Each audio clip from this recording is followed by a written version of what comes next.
natural sounds and the area between music and noise since the 60s. The film's final sound is Lockwood just listening to the world behind her upstate New York home.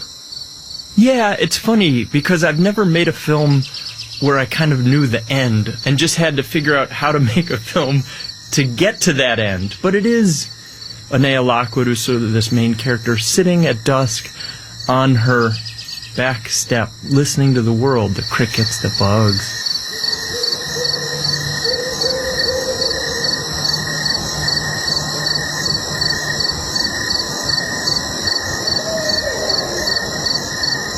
"32 Sounds" is now playing at Film Forum.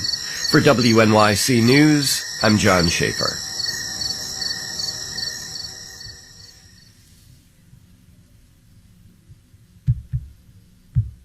Marketplace Morning Report is next on WNYC, and then in 10 minutes at 9 o'clock, it's the BBC News Hour on 93.9 FM. Let's check in with London and see what they're working on. London, good morning.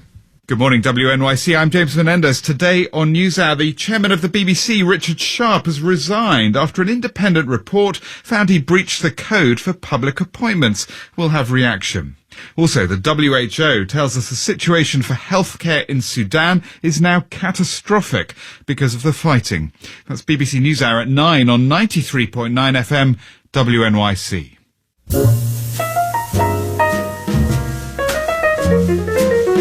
53 and cloudy right now. Early afternoon rain likely today on this Friday, April 28th. Cloudy and 58 for a high. Tonight, periods of rain, low of 50 and gusty. And then tomorrow, periods of rain, high of just 51 and gusty. We have rain chances throughout this weekend. Throughout the weekend, all the way to Monday morning. Again, 53 and cloudy at 8:51.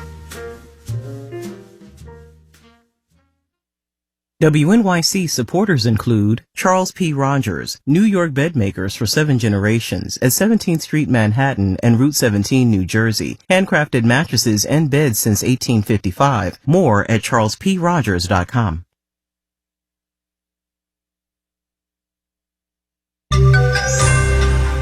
Did you know average income in America's poorest state, Mississippi, adjusted for purchasing power, is higher than in France? Should we count our economic blessings?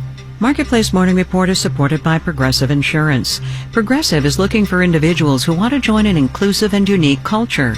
More information, including application, at progressive.com/careers. And by VBrick. VBrick unlocks the power of video for customers' business processes. VBrick.com/marketplace to learn more. I'm David Brancaccio in New York. Pollsters find 4/5 of Americans expect their kids to be worse off than they are. And in a poll earlier this spring, our friends over at NPR and PBS found only 38% approve of President Biden's handling of the economy. Yet here's The Economist magazine arguing these worries obscure what it calls a stunning success story. Here on What We're Missing is the editor of The Economist magazine, Zanny Minton-Beddoes. Good to see you.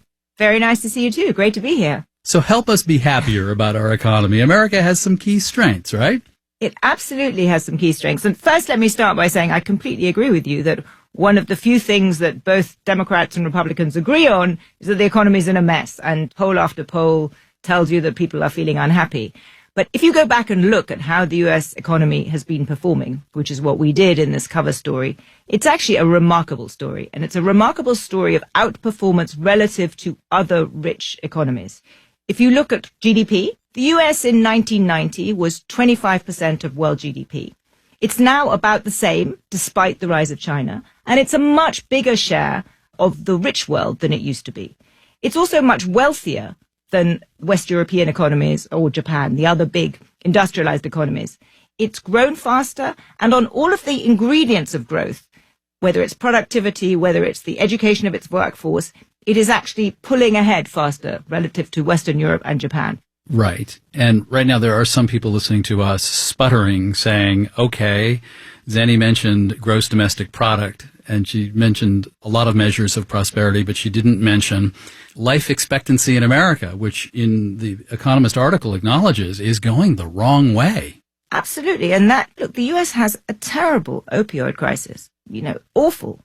But I don't think industrial policy is the way to address the opioid crisis. The US has serious social challenges. Don't misunderstand me. I lived here for most of my adult life. What we were doing in this article was not to be kind of Panglossian about it. We were saying that it's worth looking at how well this economy has performed. And it's worth understanding why it's performed so well.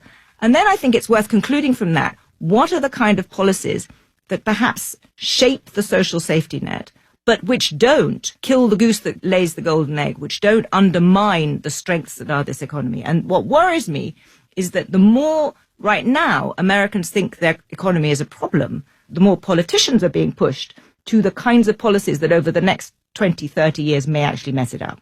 Yeah. And you see that among conservatives and liberals on things like trade policy.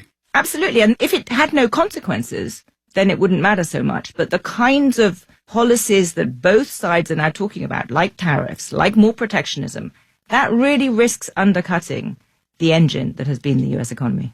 Zanny Minton-Beddoes, editor of The Economist, talking about the recent issue with the illustration of a cowboy on a tall-legged horse with the headline, Riding High, the Lessons of America's Astonishing Economy. Zanny, always good to talk to you. Very good to talk to you too, David. We also drill down deeper on an elephant standing here, economic inequality. Marketplace.org, if you missed that part of the interview on the air today. Markets S&P futures are down 0.3%. There's word the inflation indicator favored by central bankers fell sharply in March. This PCE inflation is now running at just 4.2%. Marketplace Morning Report is supported by Otter.ai. Otter's AI meeting assistant helps reduce meeting fatigue by automatically taking live meeting notes, capturing slides, generating summaries, and assigning action items. More at Otter.ai. And by Amazon Business, helping provide a smarter, easier way to get the supplies businesses need to thrive. Amazon Business, your partner for smart business buying. 2 senior executives at the company that makes Bud Light are now on leave. They'd overseen the beer brand's collaboration with a transgender actress and social media influencer. Bud Light sponsored 2 Instagram posts by Dylan Mulvaney, a trans woman, and also sent her a can with her picture on it. Some customers responded with anti-trans comments and are boycotting Bud Light. The news editor at the publication Ad Age, E.J. Schultz, is following this closely. Welcome.